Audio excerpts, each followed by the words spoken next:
ஊழல் பண்ணியே சம்பாரிச்சு சாப்பிட்டு பழக்கம் வந்து பார்த்தீங்கன்னா அதுக்கப்புறம் அது தடுக்கும் போது வந்து பார்த்தீங்கன்னா அது அவங்களுக்கு ஒரு கஷ்டமாக தான் இருக்கும். அதை தான் அவங்க பர்சனலாக எடுத்துக்கிறாங்கன்னு சொல்லுவாங்க. மற்றபடி வேற எதையுமே அவங்க பர்சனலாக எடுத்துக்க மாட்டாங்க. நீங்கள் அப்படியே ஊழல் செய்ய விட்டீங்கன்னு வச்சுக்கோங்க, ஜாலியாக இருந்துக்கலாம். எம்எல்ஏக்கு சம்பளம் எவ்வளோ சார்? 1.25 லட்ச ரூபா சம்பளம். 5 வருஷத்துக்கு சம்பளத்தை போட்டு பாருங்க, 90 லட்சம் 80 லட்சம் வரும். புரிஞ்சுங்க, 5 வருஷத்துக்கு மொத்தமாக நீங்கள் போட்டிங்கன்னா 1 கோடி ரூபாய் வச்சுக்கோங்க. இன்னைக்கு செந்தில் பாலாஜி இன்னைக்கு வந்து கபில் சிபில வந்து பெயில் பேசுறதுக்கு சுப்ரீம் கோர்ட்ல எங்கேஜ் பண்றாரு. 50 lakhs ஃபீஸ் சார், ஒயிட்ல மட்டும். 2.5 வருஷத்து சம்பளத்தை வந்து செந்தில் பாலாஜி கொடுக்குறாரா?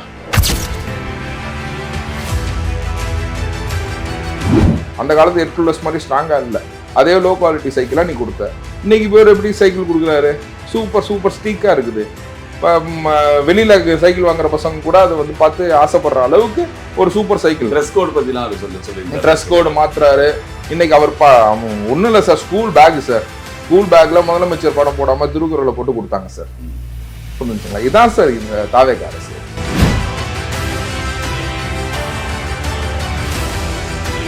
நேரு அவருக்குன்னா வந்து பேசவே தெரியாது சார். அவர் என்ன கேட்டீங்கன்னா, அவரை ஒரு நேர்காணல்ல பாத்தீங்கன்னா நீட்டை பத்தி பேசிட்டு இருக்கும் போது, என்னங்க நீட்டை உங்களால செய்ய முடியாதுங்களா? ஆமாங்க எனக்கு தெரியுங்க, அப்புறம் 4.5 வருஷம் நாங்க எப்படி அரசியல் பண்றது அப்படின்னு.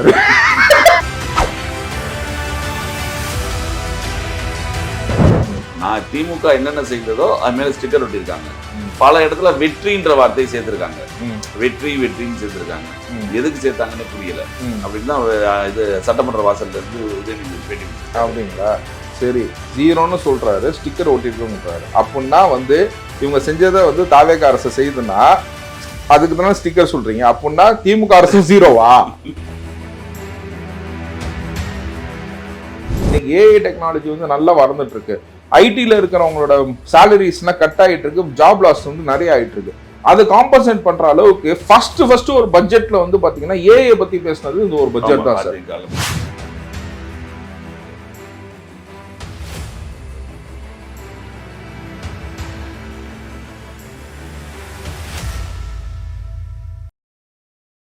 வணக்கம், இது செய்தி மலரின் நேர்காணல் நிகழ்ச்சி. இன்றைய நிகழ்ச்சியில் கலந்து கொடுத்தனுடைய கருத்துக்களை தெரிவிப்பதற்காக அரசியல் விமர்சகரும் வழக்கறிஞருமான ஆரோக்கிய சதீஷ் அவர்களை தொடர்பு கொண்டிருக்கிறோம். வணக்கம் சார். வணக்கம் சார். இப்போ சின்ன ஊரெல்லாம் பிரபலம் ஆயிடுச்சு. டெல்லியில ஜந்தர் மந்திருக்கு அப்புறம் இப்ப தமிழ்நாட்டு செங்கிப்பட்டி பெரிய பிரபலம் ஆயிருக்கு. ஒரு ஒரு கிராமத்தை பெரிய நேத்து பூரா செங்கிப்பட்டி தான். நேத்து பூரா என்ன சார், தமிழ்நாட்டுல எதுவுமே சிறுசு பெருசு கிடையாது சார், எல்லாத்தையும் பெருசாக்கிறாங்க. என்னன்னு கேட்டீங்கன்னா அவங்க தான் சொல்லிக்குவாங்களே, நாங்கன்னா ராஜராஜ சோழ பரம்பரை, நானா தான் தஞ்சாவூர் வரைக்கும் கூட்டிட்டு போயிட்டாங்க. அதான் தஞ்சாவூரையும் பிரபலமாக்கி விட்டு, தஞ்சாவூர் இருக்கிற பிரபலம் செங்கிப்பட்டியும் பிரபலமாக்கி விட்டு இருக்கிற 2-3 கான்செப்ட் பேர் வரைக்கும் எல்லாம் பிரபலம். இல்ல, இது இந்த செய்தி 2 நாள் ஆயிடுச்சு நடந்து. ஆனாலும் பொதுவாக இது ஒரு நீர் பூத்த நெருப்பாவே இருக்கு. அது ஒரு பர்சனல் வெஞ்சன்ஸாவே இருக்கு திமுகவுக்கும் தாவேகாவுக்கும். என்ன சார் பர்சனல்? எனக்கு புரியல. இல்ல, பர்சனலாவே அட்டாக் பண்றத சொல்றேன். அரசியல் ரீதியாக இல்லாம தனி ஒரு ஆரம்ப காலத்துல ஜெயலலிதா கருணாநிதி இருந்த போது இருந்த மாதிரி இப்போ வந்து அந்த நடுவுல குறைஞ்சிருந்தது. இப்ப திருப்பி வந்து குறைஞ்சிருந்துச்சுன்னா டிஎம்கேவும் ஏடிஎம்கேவும் கூட்டணி கூட அப்படி இருக்கலாம், ரெடி ஆயிட்டாங்க. அந்த அளவுக்கு வந்து பெரிய குறைஞ்சிரல சார், அந்த அளவுக்கு இணைஞ்சிட்டாங்க சார். இல்ல, எடப்பாடி எல்லாம் வந்ததுக்கு அப்புறம்லாம் பெருசாலாம் ஒன்னும் இதெல்லாம் கிடையாது. அவங்க பெரிய இல்ல இந்த 2026 எலெக்ஷன் முடிஞ்ச உடனே இணையறதாவே பிளான் பண்ணிட்டாங்களா? அது அதனால அந்த 2 பக்கம் வெப்பம்லாம் இல்ல, ஒரு காதல் பார்வைகள் வீசப்பட்டது. ஆனா இதுல பாருங்களேன், இப்போ திருப்பி பழைய மாதிரி அந்த தீய சக்தி தூய சக்தின்ற பிரச்சனை அரசியல் ரீதியாக இல்லாம அது அப்படியே மாறி இப்போ தனிப்பட்ட தாக்குதல்கள்ல வந்து இறங்குது. இது எப்படி நீங்க பாக்குறீங்க? இல்ல, தனிப்பட்ட தாக்குதல்னு எனக்கு ஒன்றும் நான் அந்த அளவுக்கு நான் ஒன்றும் ஃபீல் பண்றது இல்ல.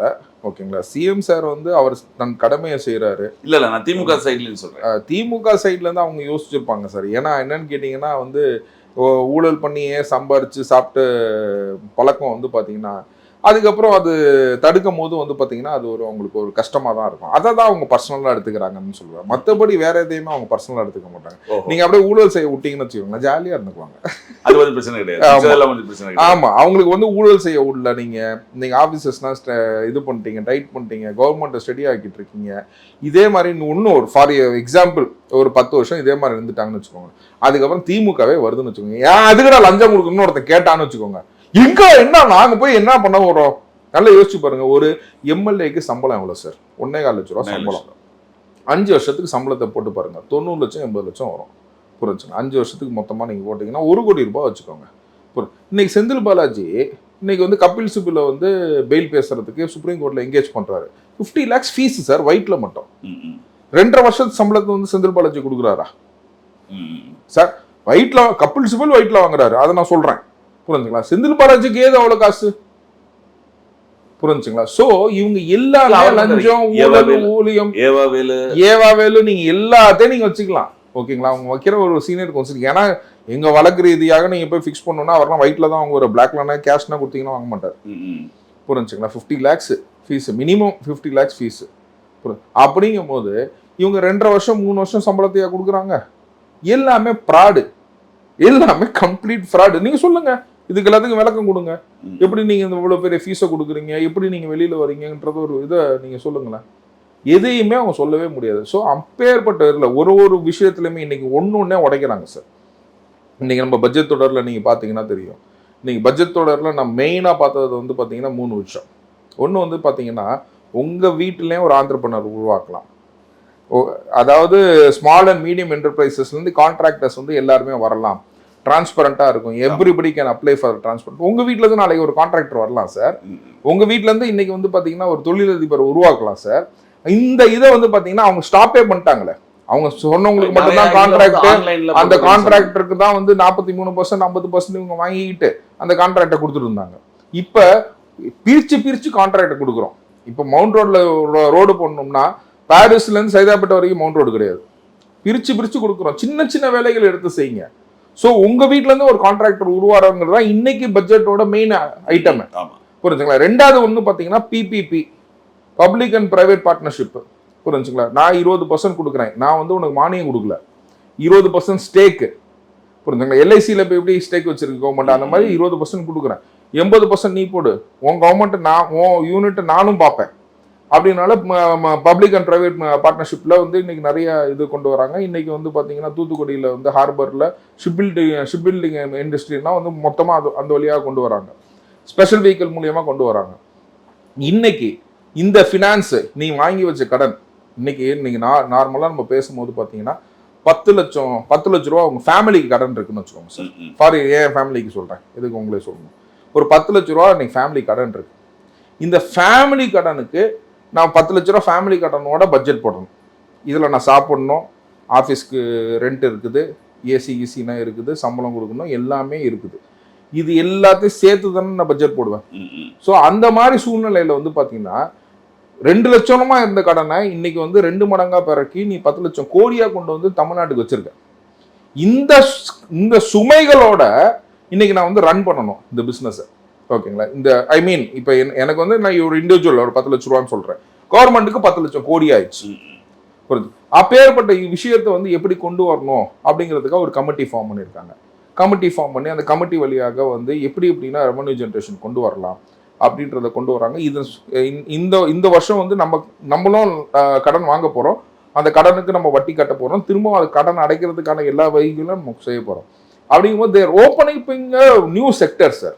இன்னைக்கு லோவர் கிளாஸ், மிடில் கிளாஸ், புரிஞ்சுங்களா, எல்லாத்துக்கும் வந்து பார்த்தீங்கன்னா என்னென்ன கொடுக்க முடியுமோ அது எல்லாமே, கல்வி, ஸ்போர்ட்ஸ், எல்லா விஷயத்துலையுமே பார்த்தீங்கன்னா இன்னைக்கு பட்ஜெட்ல விவசாயி அவங்க பட்ஜெட்ல என்ன சொல்றாங்கன்னா, நான் பள்ளி கல்வித்துறைக்கு 48,000 கோடி நாங்க பண்ணியிருந்தோம், இப்போ 44,000 கோடியை அவங்க குறைச்சிட்டாங்க. அவங்க அதெல்லாம் குறைவா இருக்கு அதெல்லாம். ஆமா, அப்படின்றது இவங்களோட குற்றச்சாட்டு. இல்லை ஒன்றும் இல்லை சார். நீங்கள் ஸ்கூல் பேக் வந்து 100 ரூபாய்க்கு வாங்குவீங்க, புரிஞ்சுங்களா, ஏன்னா அப்பதான் 50 ரூபா கமிஷன் கொடுப்பான். நாங்கள் 50 ரூபாய்க்கு வாங்குறோம், அதனால கம்மியா இருக்கு. புரிஞ்சுங்களா? டெண்டர் என்ன அமௌண்ட்டுக்கோ அந்த அமௌண்ட்டு கமிஷன் இல்லாமல் உங்க பார்ட்டி ஃபண்டு ஈட்டி ஃபண்டுன்னு வாங்காம, புரிஞ்சுங்களா, 44,000 நீங்க 48,000 கோடி இல்லை, நீங்க 50,000 கோடி போட்டு நீங்க 25,000 கோடி உங்க பேக்கெட்ல போட்டுக்கிறீங்க. புரிஞ்சுங்களா? இங்க முழுமையாக இந்த பணம் வந்து கல்வித்துறைக்கு செய்யப்படும். அதனாலதான் பாத்தீங்கன்னா ஸ்மார்ட் சைக்கிள் கொடுக்குறாங்க. நீ எப்படி சைக்கிள் கொடுத்த? நம்ம அந்த காலத்துல ஓட்டிருப்போம் பாத்தீங்களா, அந்த சைக்கிளை தான் நீ கொடுத்த. அதே வந்து லோ குவாலிட்டியா கொடுத்த. அந்த காலத்து ஹெர்குலஸ் மாதிரி ஸ்ட்ராங்கா இல்ல, அதே லோ குவாலிட்டி சைக்கிளா நீ கொடுத்த. இன்னைக்கு பேர் எப்படி சைக்கிள் கொடுக்குறாரு? சூப்பர் ஸ்டீக்கா இருக்குது. வெளியில சைக்கிள் வாங்குற பசங்க கூட அதை வந்து பார்த்து ஆசைப்படுற அளவுக்கு ஒரு சூப்பர் சைக்கிள். ட்ரெஸ் கோட் பத்திலாம் சொல்லி ட்ரெஸ் கோடு மாத்துறாரு. இன்னைக்கு அவர் ஒன்றும் இல்லை sir, school bag sir, school பேக்ல முதலமைச்சர் படம் போடாம திருக்குறளை போட்டு கொடுத்தாங்க சார். புரிஞ்சுங்களா? இதான் சார் இந்த தாவேக அரசு. இதுதான் இப்ப தமிழக அரசு முற்றுமும் மாறிவிட்டது. இல்ல, இதுக்கு முன்னாலே என்ன குற்றச்சாட்டு வந்ததுன்னா, காலை உணவு திட்டம், முதலமைச்சரின் காலை உணவு திட்டம் அப்படி இருந்தது. அப்ப ஸ்டாலினுடைய காலை உணவு திட்டம் கிடையாது. வெறும் முதலமைச்சர், யார் முதலமைச்சர் முதலமைச்சர் காலை உணவு திட்டம். இது வேணும்னே ஒரு பிரச்சனை உண்டாக்குறதுக்காக பெருந்தலைவர் காமராஜருடைய காலை உணவு திட்டம். அது ரொம்ப சந்தோஷமான விஷயமா இல்லைங்களா? அதனால உருவாக்குனது யாரு சார்? இல்ல, எதிர்க்கவும் முடியல. இல்ல பிரச்சனை இல்ல, என்னன்னு கேட்டீங்கன்னா, இன்னைக்கு உண்மையிலே வந்து மதிய உணவு திட்டத்தை ஆரம்பிச்சது யாரு சார்? அவர் தானே சார் ஆரம்பிச்சாரு. சோறு போட்டா நீ ஸ்கூலுக்கு போவியாடா அப்படின்னு கேட்டது யாரு சார்? காமராஜர் தானே சார் கேட்டாங்க. அவரை வந்து நம்ம வந்து முன்மைப்படுத்துறதுன்னா சார் சரியான ஒரு பாரம்பரியம். இப்ப முதலமைச்சர்னா இப்ப விஜயும் முதலமைச்சர் தானே, முதலமைச்சர் காலை திட்டம்னா அவருக்கும் சேருது இல்ல. புரிஞ்சுங்களா? இது வந்து he is giving his credit to பெருந்தலைவர் காமராஜர். இல்ல, இதத்தான் சொல்ல தெரியாம இத மாத்தி சொல்லிட்டாரு. நேருலாம் சொல்றாரு, முதலமைச்சர் காலை உணவு திட்டம்ன்றது அவருக்கு சேர்த்து தானே, அவர் வேணாம் தானே சொல்லிட்டு இது மாத்துறாரு. இது மாத்துறது இது ஸ்டாலின் பேர்ல இல்லையே. ஆமா, ஸ்டாலின் பேர்ல இல்ல, இவரின் பேர்ல இல்ல, அவர் தான் பேரே வேணாம்னு சொல்லிட்டு தான் பண்றாரு. ஆமா, இதை எப்படி சொல்றது மாத்தி சொல்லிட்டாங்க. இல்ல, அவருக்கு நேரு அவருக்குன்னா வந்து பேசவே தெரியாது சார். அவர் என்ன கேட்டீங்கன்னா, அவரை ஒரு நேர்காணல்ல பாத்தீங்கன்னா நீட்டை பத்தி பேசிட்டு இருக்கும் போது, என்னங்க நீட்டை உங்களால செய்ய முடியாது தெரியுங்களா? ஆமாங்க எனக்கு தெரியுங்க, அப்புறம் 4.5 வருஷம் நாங்க எப்படி அரசியல் பண்றது அப்படின்னாரு. நேரு சொன்னாரு, துரைமுருகன் சொன்னாரு. இதுல என்னன்னு கேட்டீங்கன்னா, இவங்களுக்குன்னா தெரியாது சோசியல் மீடியா இந்த அளவுக்கு இப்படி டெவலப் ஆகும்னு. என்னடா இது, இப்ப நம்ம எப்பயோ பேசுறதெல்லாம் போட்டு காட்டுறாங்க அப்படின்றது எவ்வளவு ஒரு தூக்கம். அவங்களும் இப்ப ஜென்சி திமுக டிஎம்கேன்னு வச்சு அவங்களும் பாத்தீங்கல்ல. ஐயோ, அதான் சார் ஜெம்சி டிஎம்கேல பாத்தீங்கன்னா இப்ப யாருன்னா இருக்காங்க தெரியுங்களா? ஜெம்சி டிஎம்கேல இப்ப இந்த இது கூட வந்து இந்த ரஞ்சித் அவர்கள் ஒரு போராடின இது கூட இந்த ஜெம்சி டிஎம்கே ஜூலி ஓகேங்களா? எனக்கு தெரிஞ்சு அது பிக் பாஸ் ஃபர்ஸ்ட் ஷோக்கு வந்து சார் அது ஒன்னும் ஜென்சின்னு சொல்லி சுத்திட்டு இருக்காங்க. பிக் பாஸ் ஃபர்ஸ்ட் இதுல அந்த பொண்ணு அது வந்தது. ஆமா ஆமா, அதுதான் பேர் டேமேஜ் ஆச்சு. இல்ல சார், ஃபர்ஸ்ட் பிக் பாஸ் ஃபர்ஸ்ட்ல வந்தது இன்னும் ஜென்சின்னு சொல்லிட்டு இருக்காங்க. எனக்கு என்னன்னு தெரியல. முன்னால ஜல்லிக்கட்டுல தான் முதல்ல வந்தது, ஜல்லிக்கட்டு போராட்டம் நடந்தது இல்லையா? அப்படின்னா அப்பையில இருந்து நீங்க லிஸ்ட் போட்டுக்கோங்க. ஓகேங்களா? அப்பையில இருந்து லிஸ்ட் போட்டுக்கோங்க. இன்னும் ஜூலி வந்து ஜென்சிங்கிறாங்க. எனக்கு ஒன்னும் புரியல சார். ஜென்சிக்கு இவங்க கடுமையான போட்டி போடுறாங்க தாவேகாவோட. இல்ல தான் ஜென்சி அவங்களுக்கு ஜென்சி இருக்காங்க சார். எல்லா ஜென்சியுமே 40-50 வயசுல இருக்காங்க. ஏன்னா இளைஞரணி தலைவர்னாவே அவங்களுக்கு வந்து 50 வயசு தான். அப்படிங்கும்போது ஜென்சி 40 வயசு இருந்தா போதாதா? சேர்த்துக்குவோம்ப்பா, நாங்க ஜென்சி 40 வயசு இருந்தாலும் சேர்த்துக்குவோம்னு சொல்லி சேர்த்துக்கிறாங்க. கடுமையான போட்டி. யாரு ஜென்சி, யாரு ஆதரவு, யாரு ஜென்சி, யாரு ஒரு தம்பி ஒருத்தர் பேசுறாரு உணர்ச்சி வசப்பட்டு, என்னன்னே தெரியாம பேசிக்கிட்டு இருக்காரு ஒரு என்னன்னா தாவேகாக்கு போட்டியா இருக்காங்களா? Okay okay okay okay. எந்த தாவேகாக்கு போட்டி மட்டும் தான், ஜென்சி மட்டும் தான் ஓட்டு போடுவாங்களா? எங்களுக்கு ஓட்டு போடுவாங்க சார். உங்க கனவு காட்டுறாங்க சரியா, அதுலயும் கூட உங்களுக்கு வந்து. ஆனா நீங்கன்னா வந்து ரொம்ப தவறு செஞ்சுட்டு இருக்கீங்க சார். ஒருத்தங்க கனவு காண கூட முடியாதுன்ற சூழ்நிலையை வந்து நீங்க உருவாக்குறீங்க. அப்துல் கலாமோட இதே நம்ம நீங்க வந்து கெடுக்குறீங்க. அதனால வந்து சரி, அவங்களும் ஜென்சி வச்சிருக்காங்க அப்படியே நம்பட்டுமே. 3 மாசம் தான் இந்த ஆட்சி நிலைக்கும், அதுக்கப்புறம் திருப்பி திமுக ஆட்சி தான் வரப்போகுது. எப்படி கேக்குறீங்களா? எனக்கு புரியல, எனக்கு புரியல. உங்களுக்கு தெரியுமா கிடக்குதா? அப்பயே சொன்னேன்டா, ஒழுங்கா படிக்கடான்னு 59 பேர்த்த வச்சுட்டு எப்படிடா வர முடியும் அப்படின்றதே அவங்களுக்கு புரிய மாட்டேங்குது சார். இன்னும் அந்த பேச்சுல தான் இருக்காங்க. அப்படிங்களா சார்? ஓகே. அப்புறம் இன்னைக்கு முக்கியமானது, நேத்து பேசும்போது பட்ஜெட் இதை பத்தி சொல்லிருக்காரு. 0 மதிப்பு தான் கொடுக்க முடியும் இந்த பட்ஜெட்டுக்கு. நான் திமுக என்னென்ன செய்ததோ அது மேல ஸ்டிக்கர் ஒட்டிருக்காங்க. பல இடத்துல வெற்றின்ற வார்த்தையை சேர்த்திருக்காங்க. வெற்றின்னு சேர்த்திருக்காங்க. எதுக்கு சேர்த்தாங்கன்னே புரியல. அப்படின்னு தான் இது சட்டமன்ற வாசல்ல இருந்து உதயநிதி ஒரு பேட்டி கொடுத்துருக்காங்க. அப்படிங்களா? சரி, 0ன்னு சொல்றாரு, ஸ்டிக்கர் ஒட்டிருக்கோங்கன்றாரு. அப்படின்னா வந்து இவங்க செஞ்சதை வந்து தாவேக அரசு செய்யுதுன்னா அதுக்கு தானே ஸ்டிக்கர் சொல்றீங்க. அப்படின்னா திமுக அரசு 0வா? திமுக அரசு 0வா சார்? நீங்க செஞ்சதை நான் செய்யறேன்னு சொல்றீங்க, அதுக்கு நான் ஸ்டிக்கர் ஒட்டிருக்கேங்கிறீங்க. புரிஞ்சுங்களா? இது ஜீரோங்கிறீங்க. அப்படின்னா திமுக செஞ்சதுன்னா ஜீரோவா? ஏன்னா இதே தான் வந்து இபிஎஸும் பேசினாரு, அவர் வேற லாங்குவேஜ்ல பேசினாரு. ஏன்னா அவங்க சொல்லி வச்சுட்டு தான் பேசிட்டு வராங்க.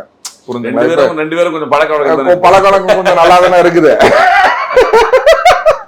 ரெண்டு பேரும் கொஞ்சம் பழக்கவழக்கம் நல்லா தானே இருக்குது. தனித்தனியா இருக்கு போல இருக்கு. தனித்தனியா இவருக்கு இவருக்கு 42 இருக்குதுங்களோ இவருக்கு இபிஎஸ்க்கு. இப்ப குறைஞ்சிருக்குல, இவங்க 4 பேர் இல்ல 42 இருக்குது. பிளஸ் இங்க ஒரு 41 பிளஸ் 51. ஓகேங்களா? 90 வச்சிருக்காங்க சார். சேர்ந்து 100 வச்சிருக்காங்க. 100 வச்சிருக்காங்க. ஸோ அவங்க 2 பேரும் சேர்ந்து டிஸ்கஸ் பண்ணிட்டு வந்து ஒரே வாக்கு தான் சொன்னாங்க. இவரும் ஸ்டிக்கர் தான் சொன்னார், அவரும் ஸ்டிக்கர் தான் சொன்னார், இவரும் ஜீரோ. ஆமா ஆமா, அது எல்லாத்தையும் அவங்க சேர்த்து தான் சொல்றாங்க. நான் ஒண்ணு புரிஞ்சுக்கிறேன். இப்போ வந்து பள்ளி கல்வித்துறைக்கு இது செய்யணும், அது செய்யணும், அது செய்யணும் அப்படின்றது ஒன்று இருக்கு சார். இப்போ நீங்க வந்து 1ஆம் வகுப்பு படிக்கிறீங்க, அப்போ ஏங்கிறத ஏன் தானே படிக்கிறீங்க. 10வது வந்தோடனே ஏங்கிறத நீங்க வந்து ஆனா சொல்ல போறீங்க, புரிஞ்சுங்களா? இல்லைன்னா ஏங்கிறது பின்னு சொல்ல போறீங்களா? ஸோ நடைமுறைங்கிறது வந்து பார்த்தீங்கன்னா சிலது கண்டினியூஷன் பண்ணிட்டு தான் வர முடியும். புரிஞ்சுங்களா? நீங்கள் வந்து ஒன்றாம் வகுப்பு படிக்காமல் 10ஆம் வகுப்பு படிக்க முடியுமா?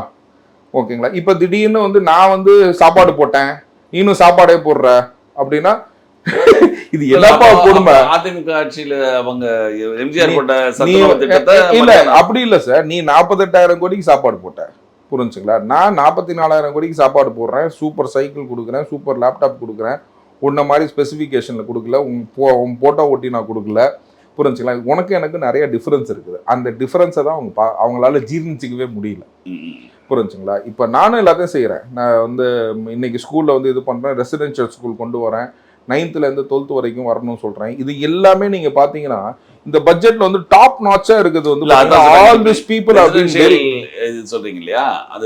அதுதான் முன்னாடி இல்லம் தேடி கல்வியெல்லாம் இருக்குது ஏற்கனவே. இல்லம் தேடி கல்வி போன ஆட்சியில் கொண்டு வந்தது. இல்லம் தேடி கல்வி வந்து என்னது சார்? அது எனக்கு புரியலையே. எனக்கு இல்லம் தேடி கல்வியை நீங்க சொல்லுங்களேன். அது வந்து வெளியில உட்கார வச்சு டியூஷன் எடுத்துட்டு இருந்தாங்க சார். அதான் சார் இல்லம் தேடி கல்வின்னு சொல்றாங்க. ஆனா இங்க இவங்க என்ன சொல்றாங்கன்னு கேட்டீங்கன்னா, we are preparing for the public service examination also. நீங்க ISRB எழுதுனாலும் சரி, அதாவது பேங்கிங் எக்ஸாம் எழுதினாலும் சரி, நீட் எழுதினாலும் சரி, யூபிஎஸ்சி ப்ரிப்பேர் பண்ணாலும் சரி, டிஎன்பிஎஸ்சி ப்ரிப்பேர் பண்ணாலும் சரி, நீங்கள் ஐஐடி ப்ரிப்பேர் பண்ணாலும் சரி, ஜேஇ ப்ரிப்பேர் பண்ணாலும் சரி, அந்த மாதிரி வந்து பார்த்தீங்கன்னா 9th-லேருந்து 12th வரைக்கும் வந்து பார்த்தீங்கன்னா கன்சாலிடேட்டடாக ஸ்டே கொடுத்து நல்லா படிக்கிற பசங்களை நீங்கள் ஊக்குவிச்சு சென்ட்ரல் கவர்மெண்ட்லேயும் போய் நம்ம ஆளுங்களை வேலை பார்க்க வைக்கணுன்றது தான் இதோட எண்ணமே, புரிஞ்சுங்களா? இல்லம் தேடி கல்விங்கிறது வந்து பார்த்தீங்கன்னா நீங்கள் உங்கள் வீட்டு வாசலில் உட்கார வச்சு 4 பேர்த்த சொல்லி கொடுத்தது தான் இல்லம் தேடி கல்வி. அதே சொல்லியும் கொடுக்கல. எனக்கு தெரிஞ்சு இல்லம் தேடி கல்வி எங்கே நடந்துச்சுன்னு எனக்கும் தெரியல, புரிஞ்சுங்களா? இங்கே வந்து proper school has been put up. இந்த ஸ்கூலுக்கு வந்து என்னன்னு கேட்டிங்கன்னா, இது வந்து பார்த்தீங்கன்னா நிறைய விஷயத்தில் வந்து பார்த்தீங்கன்னா இனிஷியல் மணி அவங்க கொடுக்குறாங்க. நிறைய இப்போ நிறைய நிறுவனத்திட்ட வந்து பார்த்தீங்கன்னா சிஎஸ்ஆராக நீங்கள் வந்து இது பண்ணுங்க அப்படின்னு கேட்குறாங்க. ஏன்னா அவங்களுக்கு வந்து சோஷியல் ரெஸ்பான்சிபிலிட்டியில் வந்து அவங்களுக்கு வந்து 2% வந்து ஒரு பெரிய கம்பெனிஸ்னால் செலவு பண்ணலாம்.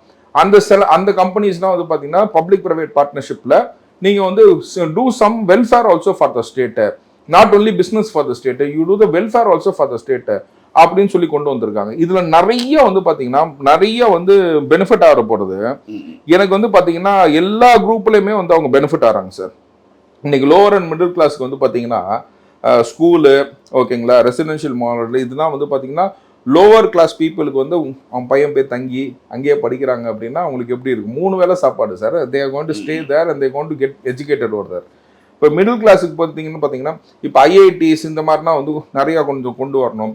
ஸோ இந்த மாதிரி வந்து பார்த்தீங்கன்னா பேட்டரி சம்மந்தமாக இன்றைக்கி நிறைய வந்துட்டு இருக்கு. அந்த தொழில்நுட்பத்தை கற்றுக் கொடுக்கறதுக்கு நிறைய இன்ஸ்டியூட்ஸ் 90 இன்ஸ்டியூட்ஸ் பக்கத்தில் தொழிற்சாலைகளோடு சேர்ந்து அப்பண்டிஸும் வேலை வாய்ப்பும் கிடைக்கிற மாதிரி நிறைய விசேஷம் செய்யணும் அப்படின்னு சொல்லிட்டு நாளைக்கு ஜாப் ஆப்பர்ச்சுனிட்டியும் கிடைக்கணும்னு சொல்லி பண்ணிட்டு இருக்காங்க.